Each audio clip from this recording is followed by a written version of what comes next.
2010, the deep state had the Rockefeller Foundation script a plan to introduce martial law and a permanent method for total control of the citizenry. In this plan that they disguised as an academic scenario, as they called it, the method they would use to gain complete prison-like control of the entire population was to infect them with a devastating biological pandemic, and then, under the guise of protecting us from this threat, they would be free to implement their final solution, a prison state. The prison state that they need to keep their grip on power. Following is proof that the deep state is behind these viral pandemics. For the deep state to make an international pandemic isn't even a high-tech operation.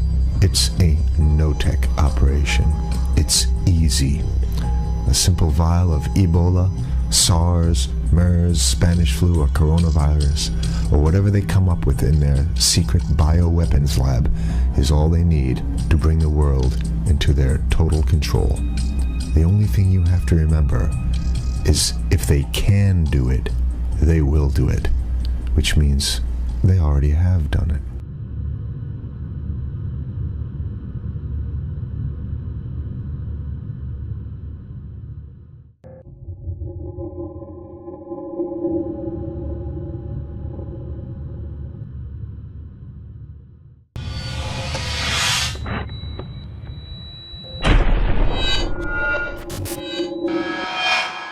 Ruling establishment has a lot of, they will stop at nothing to complete their toolkit of control, right?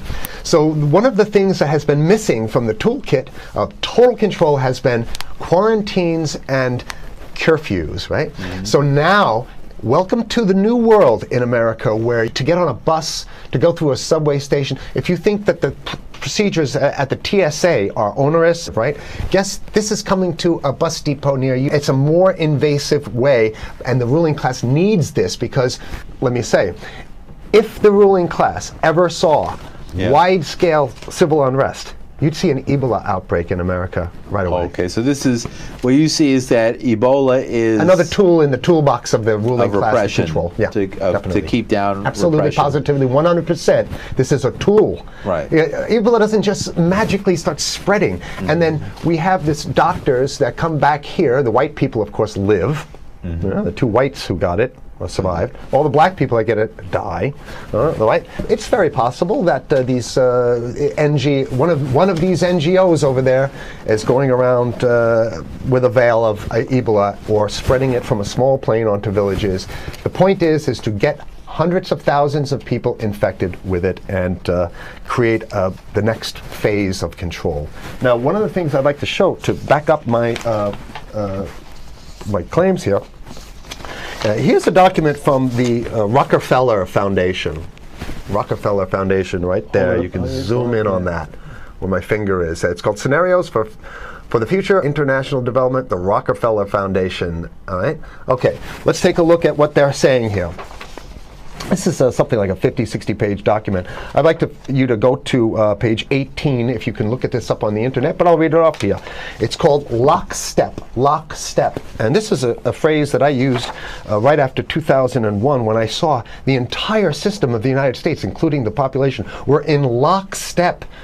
So the Congress went along, and yes, it was Osama bin Laden, and the people waved their flag and said, I hate, hate, hate, hate, and everything was in lockstep. Well, in 2010, they published this, Rockefeller Foundation, and here's what they're saying.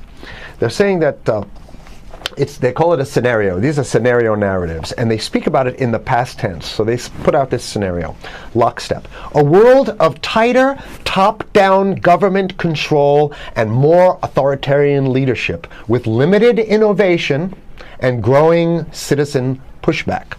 Okay, I'll read a little bit of it. In 2012, the pandemic that the world had been anticipating for years, nobody was anticipating a pandemic, finally hit. Unlike 2009's H1N1, this new influenza strain originating from wild geese, they use some scenario, but this is Ebola they're talking about. Ahead. Even the most pandemic-prepared nations were quickly overwhelmed when the virus streaked around the world, infecting nearly 20% of the global population and killing 8 million in just 7 months, the majority of them healthy young adults. The pandemic also had a deadly effect on economies. You can see the agenda, just naked, raw, naked control agenda written down, and it's anybody's guess how this becomes effectuated in real life. So whether this is written specifically as marching orders or whether people take it upon themselves in the intelligence networks to say, okay, well, this has been produced, so this is the plan here. But these narratives have to be written in advance because the intelligence agencies don't know how to do these narratives. They need help. So these think tanks, they come up with these like Rand Corporation, Rockefeller Foundation. These are think tanks of death. They're not the think tanks, they're not there to find great ways to help people. Right? Okay, the pandemic also had a deadly effect on economics. International mobility of both people and goods screeched to a halt. Which is what they want. They want a completely isolated world, right? Debilitating industries like tourism and breaking global supply chains. Well, of course they want tourism stopped because they're not in the tourism business, and they want you at home in your house in front of the TV. Then they got you because once you watch the TV, they own your soul. Even locally. Wait a second, we're on television. I mean commercial television, let's say. National. Even locally, normally bustling shops and offices sat empty for months. Okay, so I love how they talk about it in the past tense in 2010. Right? The pandemic blanketed the planet, though disproportionate numbers in Africa died. Southeast Asia and Central America, where the virus spread like wildfire. It sounds like the opening monologue of a disaster movie, right? Exactly. Now listen here's the good stuff now. But even in developed countries, containment was a challenge. Now here's this one. I love this one. The United States' initial policy of strongly discouraging, in quotation marks, strongly discouraging citizens from flying proved deadly in its leniency. So they're saying, that... No, keep going. Okay, read it. Proved deadly in its leniency. So they should have been tougher, right? Accelerating the spread of the virus, not just within the United States, but across borders. However, a few countries did fare better. China in particular. The Chinese government's quick imposition and enforcement of mandatory quarantine for all citizens, as well as its instant and near hermetic sealing off of all borders, saved millions of lives, stopping the spread of virus far earlier than in other countries. So the message is here is we have to look towards the Chinese, the oppressive totalitarian Chinese regime as an example of what we need to be doing here. And of course, the ruling class here loves the Chinese regime because they have demonstrated to the ruling class the most efficient form of capitalism, which is authoritarian capitalism. So we have capitalism, but unfortunately we have this like veil. I get it. We have this veil of democracy. This is very interesting. This is continue on. Okay. Okay. China's government was not the only one that took extreme measures to protect its citizens from risk and exposure. During the pandemic, national leaders around the world flexed their muscles, flexed their authority, and imposed airtight rules and restrictions. You can see the agenda. Okay, no, go. Okay.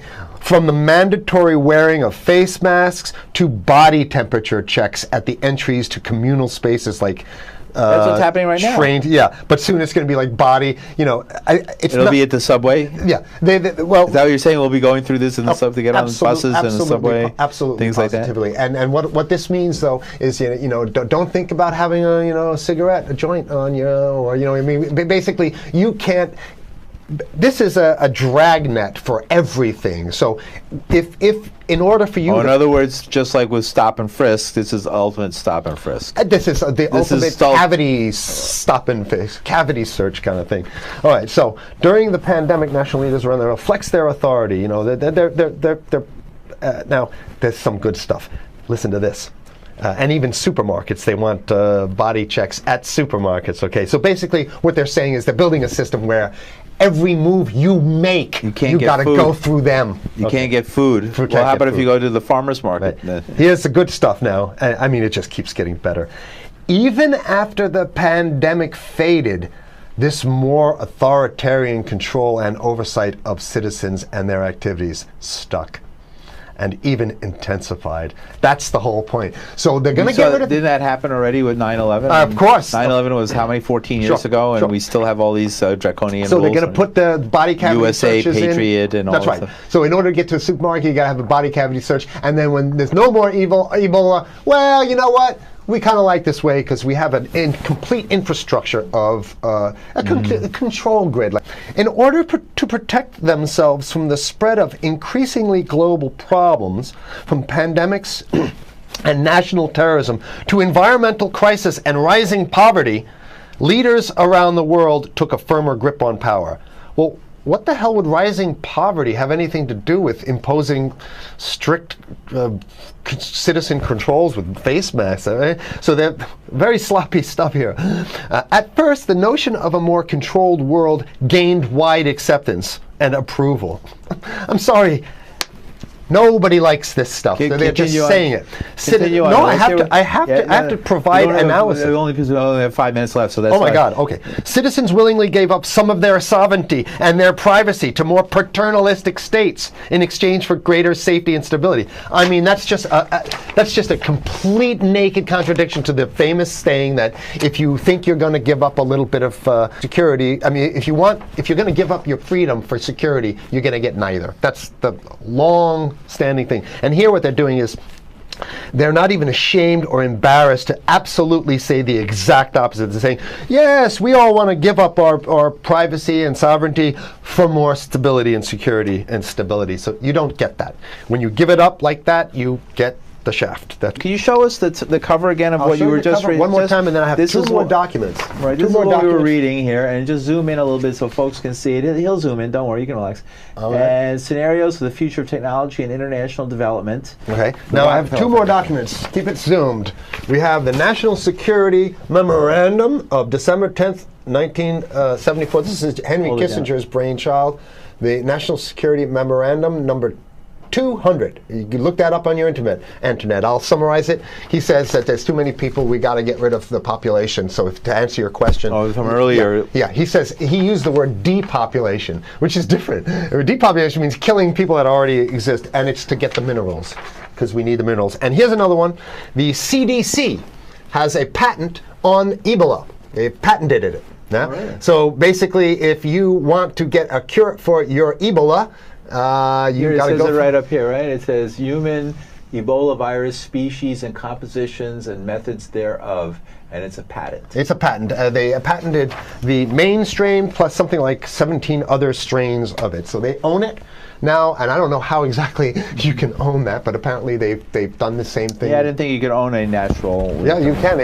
I guess the main thing to finish off this show is this: that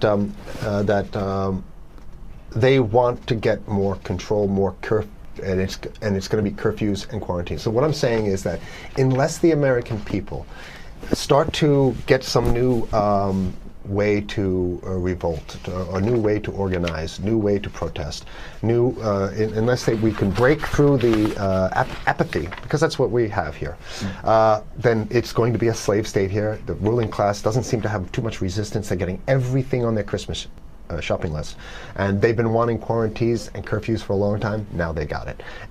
And if you want to live in a world where you're tricked into all this stuff because it's for your safety, right? And if you want to have a probe and make sure you got to check your pockets, make sure you don't have anything incriminating on you before you go out, and when you step out of your house, you want some police there to monitor and see what you're doing. If that's the world you want to live in, be apathetic, don't do anything. You're going to get that world very soon. It's coming your way, definitely. Mm-hmm. Yeah. So what should people do? What's the hope? You have 30 seconds. To wake up, learn about it, and go fight these bastards in Washington. They're easy to beat. If we can just organize, we can beat them. It's simple. They're weak, and there's so few of them.